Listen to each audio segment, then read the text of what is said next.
ጤና ይስጥልን። ኢትዮጵያ በ2017 መካከለኛ ገቢ ካላቸው ሀገራት ተርታ ለመሰለፍ የእድገትና የትራንስፎርሜሽን እቅድ ነድፋ ተግባራዊ ማድረግ ከጀመረች ሁለተኛው የእድገትና የትራንስፎርሜሽን የእቅድ ዘመን አንደኛ ዓመት መጨረሻ ላይ እንገኛለን። ለመሆኑ የነዚህ የእድገትና ትራንስፎርሜሽን እቅድ በተለይ የሁለተኛ የእድገትና ትራንስፎርሜሽን እቅድ አተገባበር ምን ይመስላል? ቅዱም በመተግበር ሂደት እያጋጠሙ ያሉ ተግዳሮቶችና የተቀመጡ የመፍትሄ አቅጣጫዎችስ ምንድናቸው? በሁለተኛው የእድገትና ትራንስፎርሜሽን እቅድ የሁለተኛው የእቅድ ዘመን የሚከናወኑ ዋና ዋና የትኩረት ነጥቦችስ ምን ይሆናሉ? በዚህ ላይ ማብራሪያ እንዲሰጡን በምክትል ጠቅላይ ሚኒስትር ማዕረግ የፋይናንስና ኢኮኖሚ ክላስተር አስተባባሪና ኢንፎርሜሽን ቴክኖሎጂ ሚኒስትሩን ዶክተር ደብረጽዮን ገብረ ሚካኤልን እዚህ ስቱዲዮ ጋብዣለሁ። ዶክተር እንኳን ደህና መጡ። እንኳን ደህና ቆያችሁ። በሁለተኛው የእድገትና የትራንስፎርሜሽን እቅድ በአንድ ዓመት ውስጥ የእድገትና ትራንስፎርሜሽን እቅድ አተገባበሩ ምን ይመስላል? እንግዲህ እንደ ገለጽከው የመጀመሪያው የሁለተኛው እድገትና ትራንስፎርሜሽን እቅድ ዓመት ያገባደንበት ጊዜ እና ለቀጣይ ማለት ለ2009 ዓመት ዝግጅት አድርገን ስራ የጀመርንበት ወቅት ላይ ነን ያለ ነው። በ2008 በርካታ ስራዎች ለመስራት ነው መንግስት አቅዶ የተንቀሳቀሰው። አጀማመሩ ሁላችን እንደምናውቀው የመጀመሪያው የእድገትና ትራንስፎርሜሽን እቅድ ተገባዶ ቀጣይ የአምስት ዓመት የእድገትና ትራንስፎርሜሽን እቅድ ለመጀመር ሰፋፊ ውይይቶች ናቸው የተካሄዱት። በክረምትና ትንሽ ቀደም ብሎም ሰፊ ውይይት በመንግስት ብቻ ሳይሆን በህዝቡ የተለያዩ የህብረተሰብ አካላት ከዛም አልፎ የውጭ የተለያዩ ተቋማት ለዚህ በሰፊ ተሳትፎ የተጀመረ እና የነሱን ግብአት እና የነሱ ቁርጠኝነት ትልቅ ተነሳሽነትም ፈጥሮ ወደ ስራ የተገባበት ነው። ስለዚህ አነሳሱ መደበኛ የአንድ ዓመት ሳይሆን የአምስት ዓመቱን ለመጀመር የመጀመሪያ ዓመት ለእቅዶችን ለማሳካት ትልቅ ተነሳሽነት እና በርካታ እንቅስቃሴዎች አስደግፈን ማለት ነው ያስጀመርነው ስራ ነው እና በዋናነት አጽንኦት የተሰጣቸው በርካታ ስራዎች አሉ። ትልቁ ትኩረት የተሰጠው አንዱ እድገቱን ማስቀጠል ነው።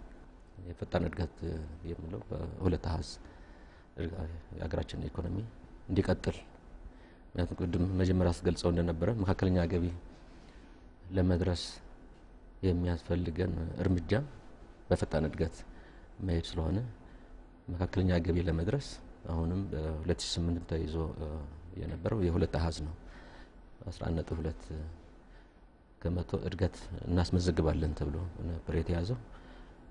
ሌላው መዋቅራዊ ለውጥ ነው። እድገት ብቻ ሳይሆን መዋቅራዊ ለውጥም ማምጣት አለብን የሚልም አስቀምጠናል። መዋቅራዊ ለውጡ በዋናነት በኢንዱስትሪ የሚመራ ከግብርና ወደ ኢንዱስትሪ የሚደረግ ሽግግሮችንም አጽንኦት ተሰጥቶት በኢንዱስትሪ ዙሪያ መስራት የሚገባቸውን በትክክል ተቀምጠው ወደ ስራ የገባንበት በአጠቃላይ በእድገቱ የሚያስፈልገንን አቅም ቁሳውም የሰብአውም አቅም ያከማቸን ለመጓዝ የሚጠቅሙን ግቦችንም አስቀምጠን በዚህ ሂደት ህብረተሰቡ በየደረጃው ተጠቃሚ የሚሆንበት ኑሮውን ያሻሻለ የሚጓዝበትን ሁኔታ ለመፍጠር በዚህ ዙሪያ የተቀመጡ ግቦችን ይዘን ነው ወደ 2008 የገባ ነው። ከጅምሩ እንደሚታወቀው ትልቅ ፈተና ነው የገጠመን በዚህ ዓመት። ትልቁ ፈተና የድርቅ ፈተና ነው። እሱን እንመጣበታለን። አጠቃላይ ግን ከዚህ ከመጀመሪያው የእድገትና ትራንስፎርሜሽን እቅድ አሁን ወደ ሁለተኛው ሲገባ በተለይ መጀመሪያው ላይ ወደ ኢንዱስትሪ ለሚደረግ ከግብርና ወደ ኢንዱስትሪ ለሚደረገው ሽግግር እንደ ተግዳሮት እንደ ውስንነት ያጋጠሙ ችግሮች ነበሩ፣ በተለይ የአምራች ኢንዱስትሪውን ዘርፍ ከማጠናከር አኳያ። ስለዚህ አሁን ደግሞ ወደ መካከለኛ ገቢ ለሚደረገው ሽግግር መንደርደሪያውና ዋነኛው ደረጃ ላይ ነው የምንገኘው አሁንና ይህንን የባለሀብቱን በተለይ የግል ባለሀብቱን ተሳትፎ ከማጠናከር የአምራች ኢንዱስትሪውን እንዲስፋፋ ከማድረግ አኳያ አሁን የተለየ አቅጣጫና እየተሰራ ያለው ስራ ምንድነው ማለት እንችላለን? አንዱ ፈጣን እድገትን እንዲቀጥል የማድረግ ነው። በሌላ መዋቅራዊ ለውጡ በግብርናም የሚታይ ሆኖ ዋናው መሪው ግን በኢንዱስትሪ እና በአምራች ኢንዱስትሪ የሚደረገው ስራ እንደሆነ ግልጽ ነው። በዛው ዙሪያ በርካታ ስራዎች ለመስራት ነው ጥረት የተደረገው በዚህ ዓመት የኢንዱስትሪ እድገትን አንዱ ፈጣን ለማድረግ ሌላ ደግሞ በኢኮኖሚ ያለው ድርሻም ያደገ እንዲሄድ በሁለቱም አቅጣጫ ግቦችን ለማሳካት ብዙ ጥረቶች ነው የተደረጉት። የአንዱ ትኩረት የሰጠው የአገር ውስጥ ባለሀብት በከፍተኛ ደረጃ ወደዚህ ዘርፍ እንዲገባ ለማድረግ ይህንን ሊደግፍልን የሚችል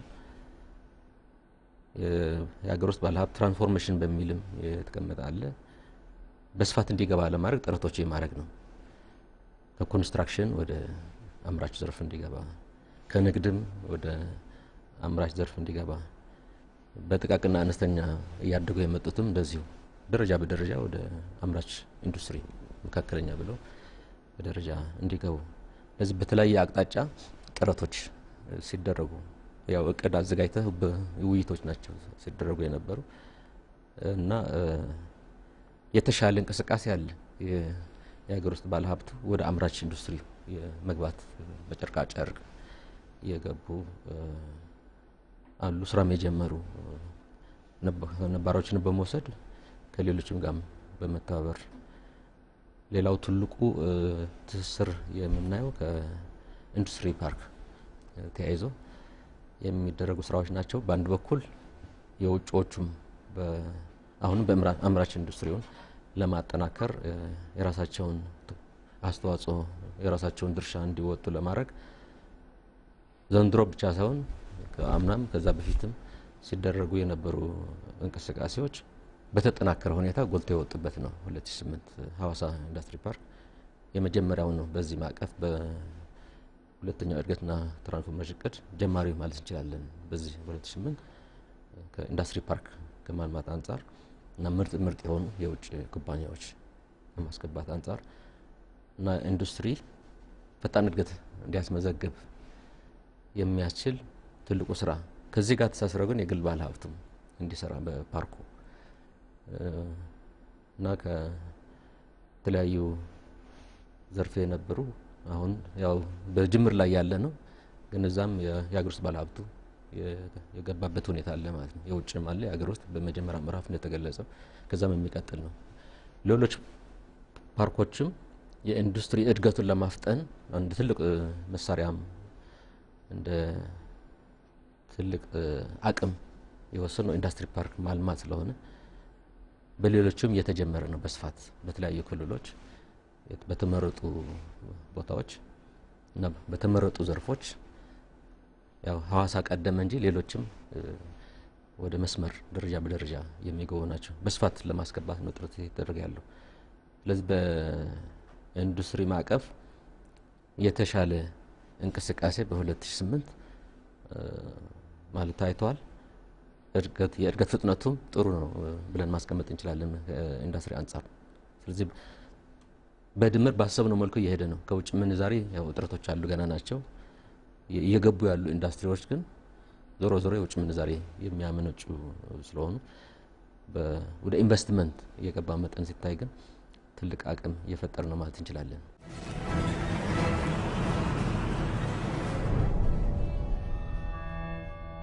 እንግዲህ እንደሚታወቀው ሁለተኛ የእድገትና ትራንስፎርሜሽን እቅድ መተግበር በጀመረበት የመጀመሪያ ዓመት ላይ በሀገሪቱም ብቻ ሳይሆን በመላው ዓለም ያጋጠመ ከኤሊኖ ጋር ተያይዞ የድርቅ አደጋ ነበር።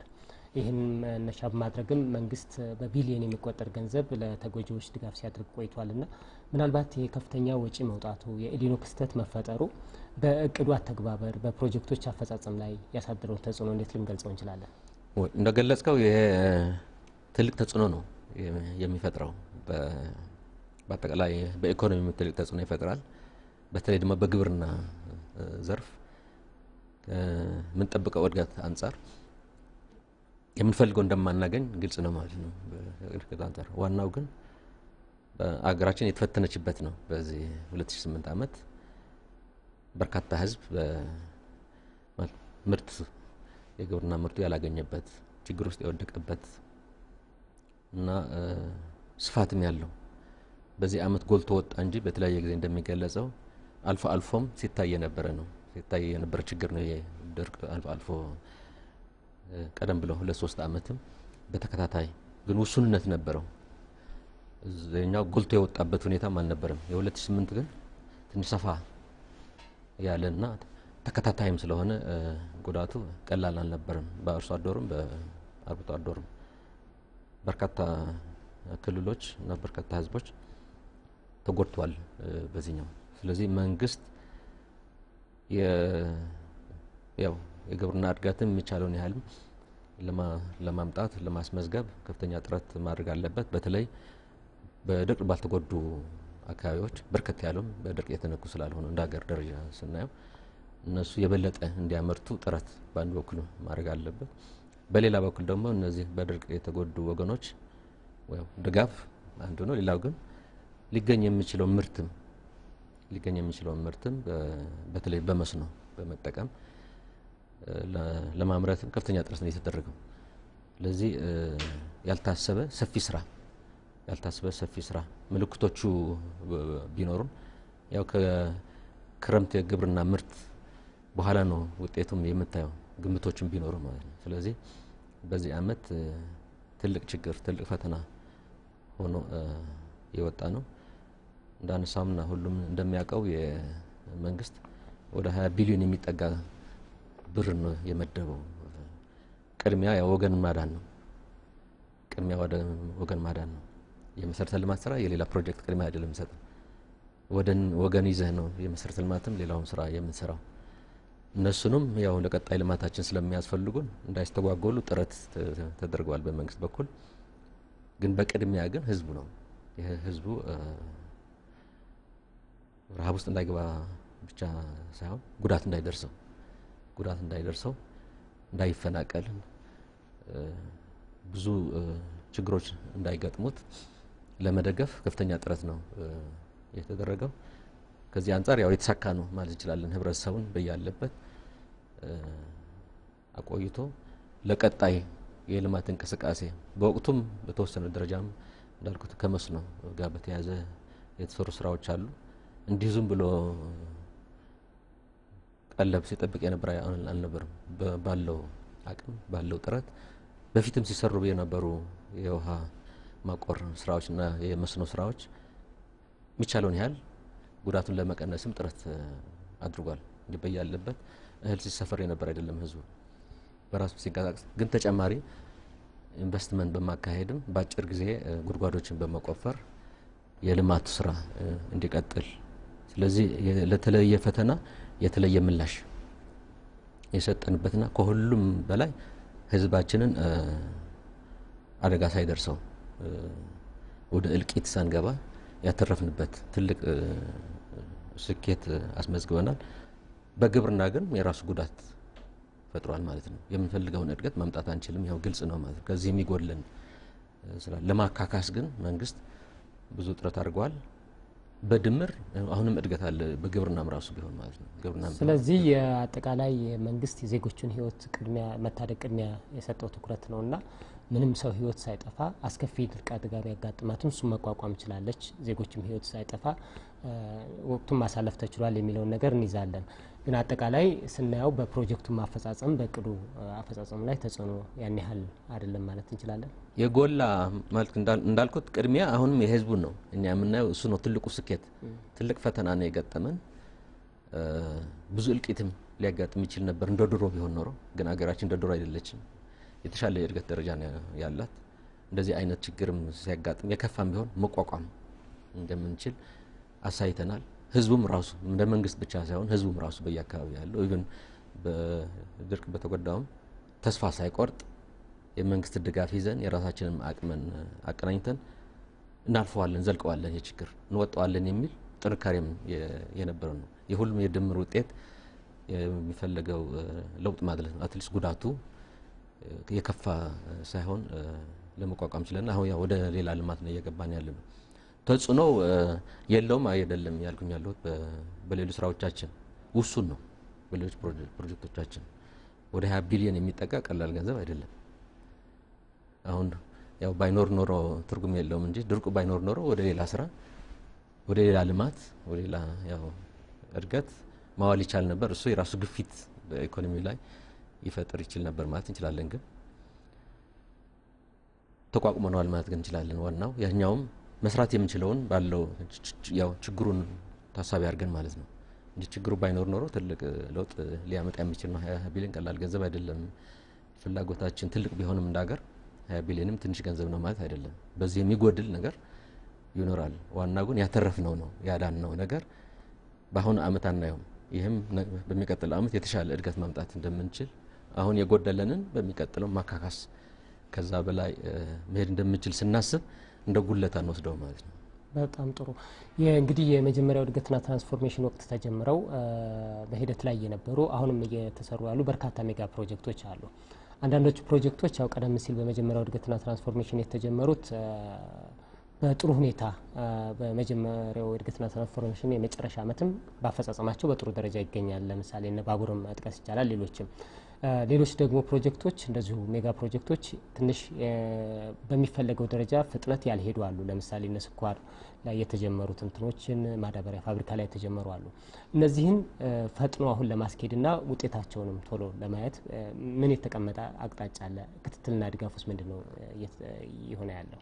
እነዚህ ሜጋ ፕሮጀክቶች ያላቸው ፋይዳ ትልቅ ነው። በአገራችን መንግስት እንደ ልማታዊ መንግስት ማንንም ባለሀብት ሊሰራው የማይችለውን ግን ደግሞ ለሀገራችን እድገት ትልቅ ፋይዳ ያላቸውን ፕሮጀክቶች እያቀረጸ አሁን እንደገለጽከው በተለይ ደግሞ በሜጋ ፕሮጀክቶች ብዙ ስራ እየሰራ ነው ያለው። ብዙ ርቀት ይሄድባቸው አሉ፣ እንደተገለጸው ብዙ ርቀት ያልሄድባቸውም አሉ። በአጠቃላይ ፕሮጀክቶቻችን በጥሩ ሁኔታ አሉ ብንላቸው በሚፈልገው ፍጥነት እየሄዱ ናቸው ማለት አንችልም። ለአብነት የስኳር አንስተዋል ማለት ነው። እሱም ትልቅ ሜጋ ፕሮጀክት ነው እንደ ሀገር። መንግስትም ህዝብም ያው ብዙ የሚጠብቀው ነው ከስኳር ፕሮጀክቶቹ ለልማታችን ያላቸው አስተዋጽኦ በጣም ትልቅ ነው።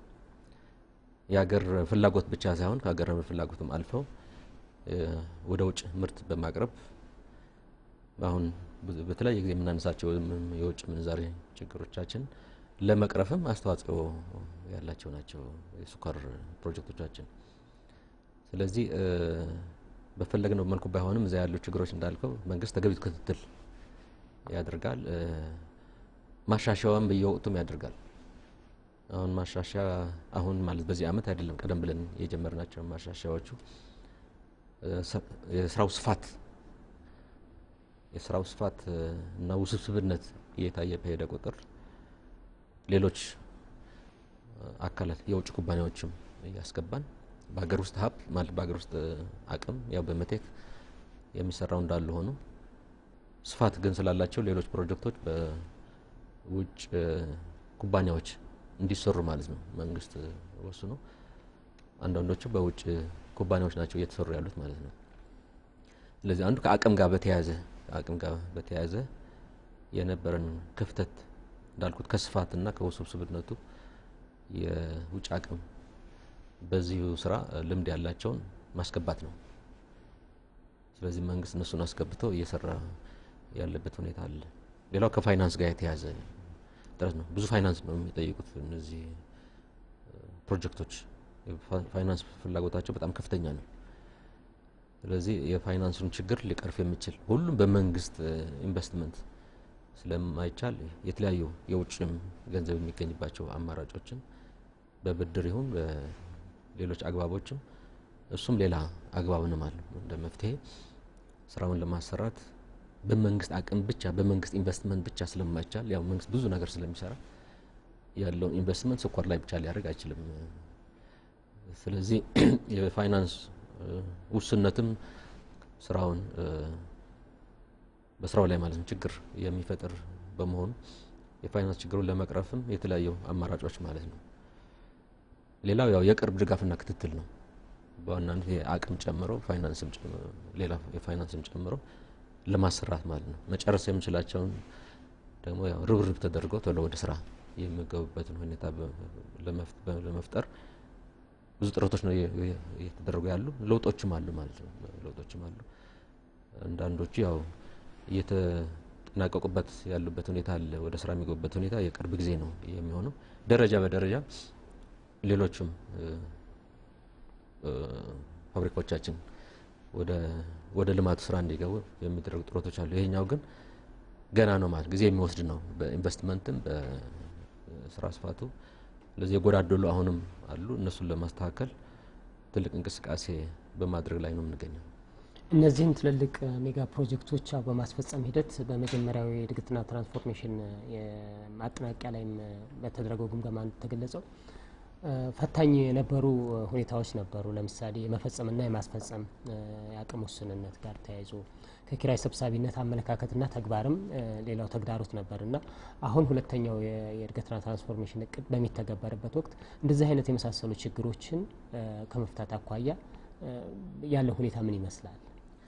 እንዳልከው በመጀመሪያው የእድገትና ትራንስፎርሜሽን እቅድ ስናጠናቀቅም ያው በየአመቱም የሚገመገም ነው። የማስፈጸም አቅም በሚቀጥለውም ሊነሳ የሚችል ነው። የማስፈጸም አቅም ተነጣጣሪ ስለሆነ ሁሌ የስራ ስፋቱ እና ውስብስብነቱ እየጨመረ በሄደ ቁጥር ለዛ የሚመጥን የማስፈጸም አቅም በከፍተኛ ደረጃ ነው የሚያስፈልገን። ስለዚህ ሁሌ እያደገ መሄድ አለበት። ተግዳሮቶቹ እየጨመሩ እንዳልኩት የስራው ውስብስብነቱና ስፋቱ ጥልቀቱ እየጨመረ በሄደ ቁጥር የራስ አቅም እያደገ ነው መሄድ ያለበት። ለዚህ ነው ቀጣይ ነው የማስፈጸም አቅም። ስለዚህ በተነጻጻሪ ነው እያየነው የምንሄደው። ስለዚህ ይሄን ለመገንባት ሰፊ ጥረቶች ናቸው እየተካሄዱ ያሉት። በማለት መጨረሻ አካባቢ እንዳነሳው አንዳንዱ ከአመለካከት ይጀምራል ማለት የማስፈጸም አቅም የተስተካከለ ይሄ ልማታዊ አመለካከት ከመያዝ ለሁሉም ነው የሚሰራው። ትልቅ ባለስልጣን ይሰራል፣ ባለሙያ ይሰራል፣ ሁሉም ሰራተኛ ይሰራል፣ የትም ቦታ ለህዝብም ይሰራል። ስለዚህ የተስተካከለ አመለካከት ልማታዊ የሆነ አመለካከት ሰርቼ ለፍቼ ጥሬ ግሬ እለወጣለሁ አገር እለወጣለሁ የሚል አስተሳሰብና አመለካከት መያዝ ትልቅ ነው። ሰው የሚመራው በአስተሳሰቡ ነው ማለት ሰው ማሽን አይደለም። በኮምፒውተር ፕሮግራም አድርገህ የምትፈልገውን ነገር ታዘዋለህ። ሰውን የሚያዘው ግን አመለካከት ነው።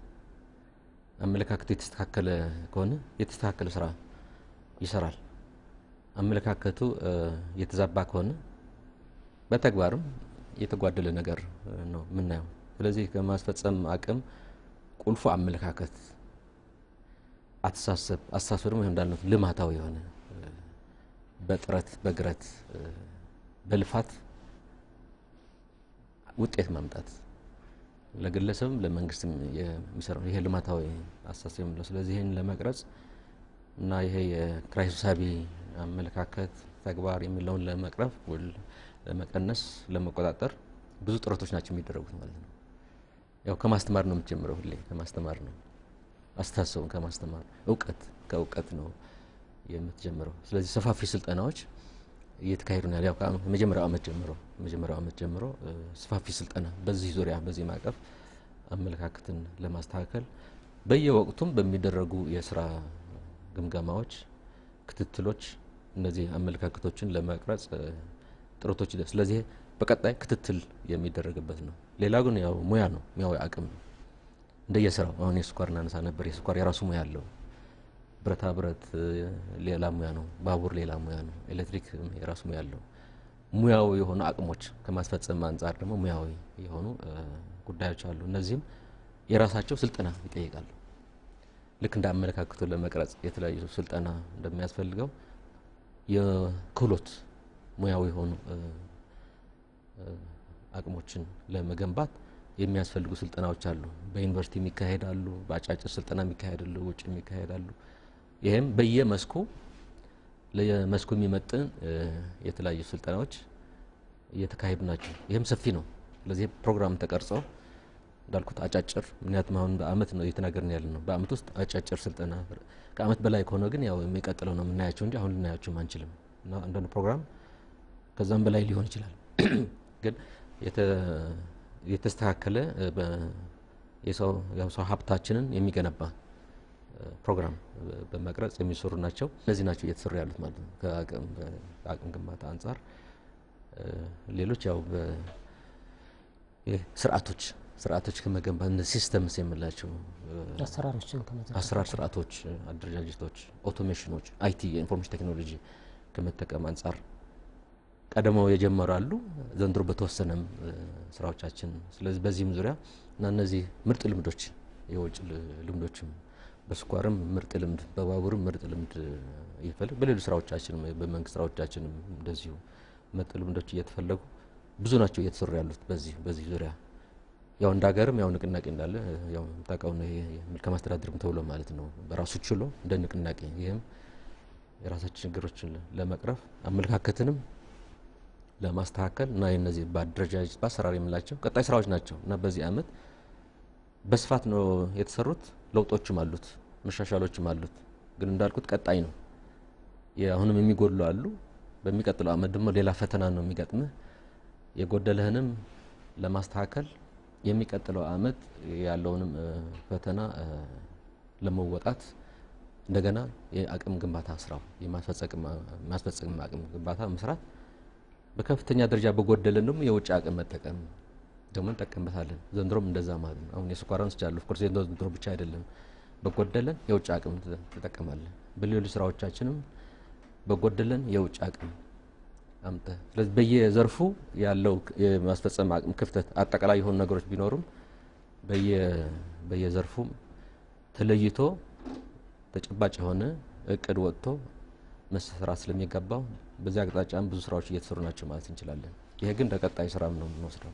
በጣም ጥሩ። እነዚህ ተግዳሮቶች እንዳሉ ሆኖ መልካም የሚባሉት አጋጣሚዎችም ልምዶችም ነበሩና ካሁን በፊት በነበሩ የቅዱ የትግበራ ዘመናት በተለይ ህዝብን በማሳተፍ ረገድ ህዝቡ የፕሮጀክቶቹ ባለቤት ሆኖ እንዲሳተፍ በማድረግ ረገድ ትልቅ ተሞክሮ የተገኘበት ነው። ሌሎችም ጉዳዮች መጥቀስ ይቻላል። ለምሳሌ ህዳሴ ግድብ ላይ ያለውን የህዝብ ተሳትፎ እንደ አንድ ጥሩ ተሞክሮ ሊታይ የሚችል ነውና እነዚህን የተገኙ በእውቀትና ቴክኖሎጂ ሽግግርም ይሆናል በህብረተሰብ ተሳትፎም ሊሆን ይችላል የተገኙ ልምዶችን በማስፋትና አጠቃላይ ፕሮጀክቶቹ ውጤታማ እንዲሆኑ ከማድረግ አኳያ የተቀመጠው አቅጣጫ ምንድነው ማለት ይችላል? መልካም ማለት እንዳልከው ነው። ይሄ የአቅጣጫ ለኛ ቋሚ አቅጣጫ ነው ብለን ነው የምንወስደው። በየአመቱ ምን ሰራን ምን ያህል ርቀት ወሰድ ነው ካልሆነ በስተቀር ቋሚ አቅጣጫ ነው። በዚህም ነው የምንመራው። በትላልቆች ፕሮጀክቶች ለካሁን የህዳሴ ግድብ አይነት እንደተነሳው ሜጋ ፕሮጀክት ብቻ ሳይሆን በሁሉም ስራችን በሰፈር የአካባቢ ስራችንም በከተማ ይሁን በገጠር ህብረተሰቡን ማሳተፍ ነው። ህብረተሰቡ ሳታሳተፍ መራመድ የለብህም ነው። ከተጓደለም ያው ጉድለት አለ ይባላል ማለት ነው ባለማሳተፍ። አሁን አቅጣጫው ይሄ ነው። የመንግስት በሁሉም በትናንሹ ጉዳይም ቢሆን መመካከር ያው ተሳትፎ ማለት የተመካከሩ መስራት ማለት ነው። የመንግስት ኃላፊ ወደ በየአካባቢው ያለው አመራር ያላየው ህብረተሰቡ ያየዋል። ጠቃሚ ነው ብሎ የወሰደው አይደለም። የተሻለ ጥቅም የሚሰጠን ይሄ ነው። ስለዚህ የምንይዘው ቅደም ተከተሉ የሚያስይዝልን ህዝቡ ነው። መንግስት እንደ መንግስት የራሱ እቅድና ቅደም ተከተል የሚያወጣ ቢሆንም ዋናው ከህብረተሰቡ ጋር መመካከር ነው። ሄዶ በትክክለኛ መንገድ ይሄን ነው ያለ ነው። ወጣ ገባነት አለ ወይ? አስተካክል፣ አቃናው።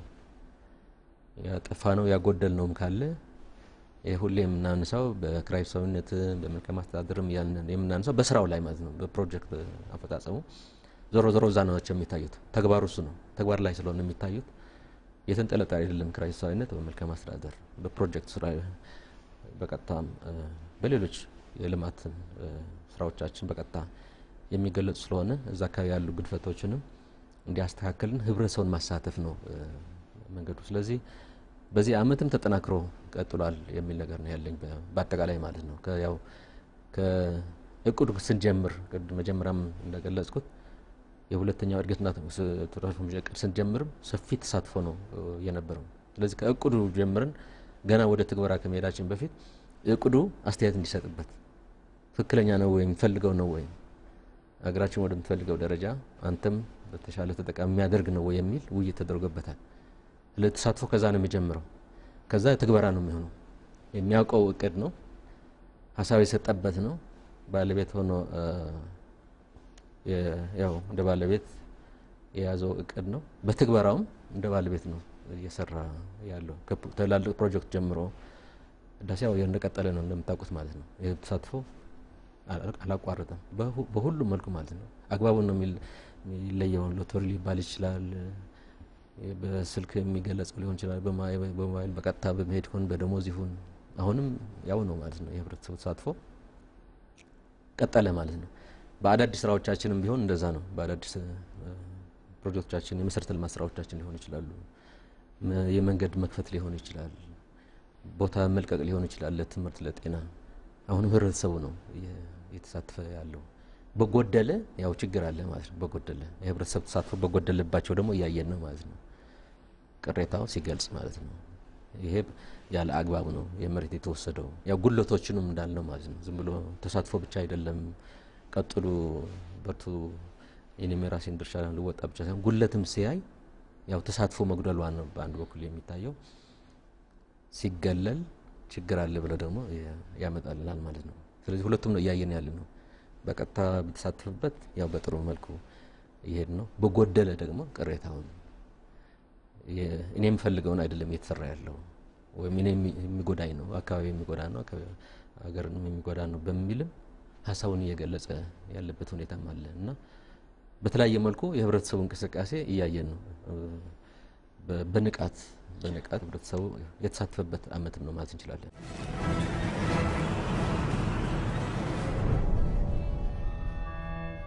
እንግዲህ እያጠቃለልን ነውና የሁለተኛው የእድገትና ትራንስፎርሜሽን እቅድ እንግዲህ አንድ አመት የትግበራ ዘመኑ ተጠናቆ ወደ ሁለተኛው እየተገባ ነው። በአዲሱ አመትም በተለይ ሁለተኛ አመቱ ላይ ትኩረት አድርገን የምንሰራባቸው ጉዳዮች ምንድናቸው? በተለይ ሜጋ ፕሮጀክቶችን ከመፈጸም አኳያ ከዚሁ ጋር ተያይዞ በፊት ቀደም ሲል ተጀምረው የነበሩ በተለይ አሁን ውጤታቸው መታየት የሚጀምሩ ፕሮጀክቶች ይኖራሉ ወይ ብለን ማስቀመጥ እንችላለን? በ2009 አዎ እንዳልከው ያው የመጀመሪያው አመት ያው አጠናቀን ወደ ሁለተኛው ይሄን ያለ ነው። በመጀመሪያው አመት ያላሳካናቸው አሉ በርካታ ስራዎች ማለት ነው። ፕሮጀክት ብቻ አይደለም ባይዘው ፕሮጀክቱ የሚመሩ አስተሳሰቦች ያልናቸው ይሄ በክራይ ሰብስነት ማቀፍ በመልካም አስተዳደር ማቀፍ ይሄንባቸው አሉ ያልሄንባቸው አሉ። ስለዚህ በሚቀጥለው በአጠቃላይ ለሁሉም የሚገልጽ ነው፣ ለፕሮጀክቶቻችን በቀጥታ የሚገልጽ ነው። በዚህ ማቀፍ በክራይ ሰብስነት በመልካም አስተዳደር ዙሪያ መስራት የሚገቡንን ዘንድሮ ያልሰራናቸው የበለጠ የምንሰራበት የተሻለ ውጤት ለማምጣትም የተለያዩ ጥረቶች እና ትግሎች የሚካሄዱበት ነው። በፕሮጀክት አፈጻጸም ተገቢው አመራር ሰጥቷቸው አሁን ገናም ያላለቁ አሉ። የሚቀጥሉ በየአመቱ የሚያልቁ አይደለም እነዚህ ፕሮጀክቶቻችን። በሚቀጥሉ ኦፍ ኮርስ የሚያልቁ አሉ እንደ ባቡር አይነት ወደ ስራ የሚገባበት ሁኔታ ነው ያለው። በሱ ቀጣይ ፕሮጀክት አይሆንም ማለት በሚቀጥለው ወደ ስራ የሚገባበት ያላለቁ ነገሮች የሚጠነቀቅበት እንጂ ዝም ብሎ የሚቀጥል አይደለም። ሌሎች ፕሮጀክቶች ደግሞ አሉን ኦፍ ኮርስ በተባበሩ አንጻር ስናየው የስኳር ፕሮጀክቶቻችንም አንዳንዱ ወደ እንትን የሚገባበት ወደ ምርት የሚገባበት ሁኔታ የሚፈጠርበትም አመት ነው። አንዳንዶቹ ደግሞ ቀጣይ ስራ የሚጠይቁ ቀጣይ ጊዜ የሚጠይቁ ስራዎች አሉ። ስለዚህ ወደ ምርት የሚቀየሩ ፕሮጀክቶቻችን አሉ ማለት ነው። ከትላልቆቹ ፕሮጀክቶች የምንላቸው የኢንዱስትሪ ፓርኮችም እንደዚሁ ከኢንዱስትሪ ፓርክም ወደ ስራ የሚገቡ ፓርኮች ይኖሩናል። ሌሎች ያው ሐዋሳ ጀምሯል። ሌሎች ሐዋሳዎችም ማለት ይኖሩናል ማለት ነው በሚቀጥለው አመት። ስለዚህ የኢንዱስትሪ እንቅስቃሴውን በከፍተኛ ደረጃ ሊያፋጡ ስራዎች በሚቀጥለው አመት ይኖሩናል፣ ወደ ውጤት የሚሻገሩ ማለት ይችላል። ገና የሚቀጥሉ ደግሞ ይኖራሉ። ሁሉም አዳዲስ የሚጀመሩ ፕሮጀክቶች አዳዲስም ፕሮጀክቶች ይኖራሉ። እነሱ ወደሚቀጥለው ነው የሚሄዱት ማለት ነው። ግን 2009 ወደ ስራ የሚገቡ የሚቀጥሉ ደግሞ ያው የተቀባበለ ስለሚሄድ ዝም ብሎ ፕሮጀክት ብቻ ሊሆን አይችልም ማለት ነው። እና ሌሎች እነዚህ የመንገድ የኤሌክትሪክ የምላቸው ስራዎቻችንን በሙሉ የሚጠናቀቁ አሉ። እንደገና ደግሞ ወደ የሚቀጥለው እየተመጋገበ ለእድገቱን የሚያስፈልጉ ድጋፎች ግብአቶች በከፍተኛ ደረጃ የምናቀርብበት የኢንዱስትሪ እንቅስቃሴያችን የተሻለ ውጭ ምንዛሪ የሚያመጣበት አመትም ብለን እንደሚሆን ተስፋ የምናደርገው ማለት ነው። አሁን ያሉ ምልክቶቹ ወደ ገበያ የሚገቡ ኢንዱስትሪዎቻችን እየበዙ ናቸው እየሄዱ ያሉት። ስለዚህ የተሻለ ከኢንዱስትሪ የተሻለ ኤክስፖርት የምናመጣበት ካለው ሁኔታም ቢሆን ግብርናውም ማለት ነው የ2008 ሁኔታ አይደለም በ2009 የሚገጥመን የተሻለ እድገት የምናመጣበት እና በ2008 የጎደለን የ2009 ስራ ብቻ ሳይሆን የ2008 የጎደለውንም በ2009 የምናሳካበት ጥሩ የእድገት እና ህብረተሰቡም በከፍተኛ ደረጃ የሚጠቀምበት የተለያዩ ችግሮቻችንን በከፍተኛ ደረጃ የምንቀንስበት በመልካም አስተዳደሩም በክራይ ሰብሳቢነቱም በዚህ ዘርፉም በአጠቃላይ ማለት እንደ ሀገር ከፍተኛ የእድገት ለውጥ የምናመጣበት አመት እንደሚሆን ነው ተስፋ የምናደርገው። ትልቁ ነገር እንዳልነው የሀገራችን ከየት ተነስታ ወዴት እየሄደች እንዳለች በአግባቡ ተገንዝበን ሁላችን የድርሻችን ለመወጣት ማለት ነው። ሀገራችን ወዴት ነው እየሄደች ያለችው? ምን አይነት ፈተናዎች ነው ያሏት?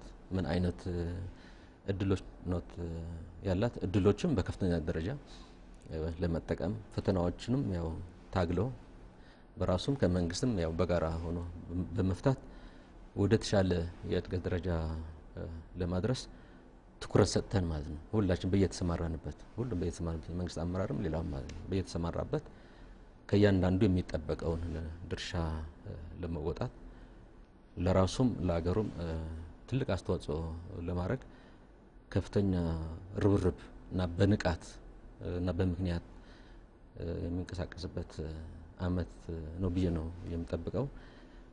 ሁሉም የራሱን ድርሻ እንደሚጫወትም አምናለሁ። በሁለተኛው የእድገትና ትራንስፎርሜሽን እቅድ የአንደኛ አመት አፈጻጸም እንደዚሁም በቀጣይ ትኩረት የሚደረግባቸው ጉዳዮች ላይ ትኩረት በማድረግ ያዘጋጀ ነው የዛሬው የአንድ ለአንድ ፕሮግራማችን በዚሁ ተጠናቋል። ላነሳናቸው ጥያቄዎች ምላሽና ማብራሪያ ሲሰጡ ነው የቆዩት ዶክተር ደብረጽዮን ገብረ ሚካኤል በምክትል ጠቅላይ ሚኒስትር ማዕረግ የፋይናንስና ኢኮኖሚ ክላስተር አስተባባሪና የኢንፎርሜሽን ኮሚኒኬሽን ቴክኖሎጂ ሚኒስትር እዚህ ስቱዲዮ መጥተው ለሰጡ ማብራሪያ በኢትዮጵያ ብሮድካስቲንግ ኮርፖሬሽን ስም በጣም አመሰግናለሁ። እኔም በጣም አመሰግናለሁ። ታንክ ዩ።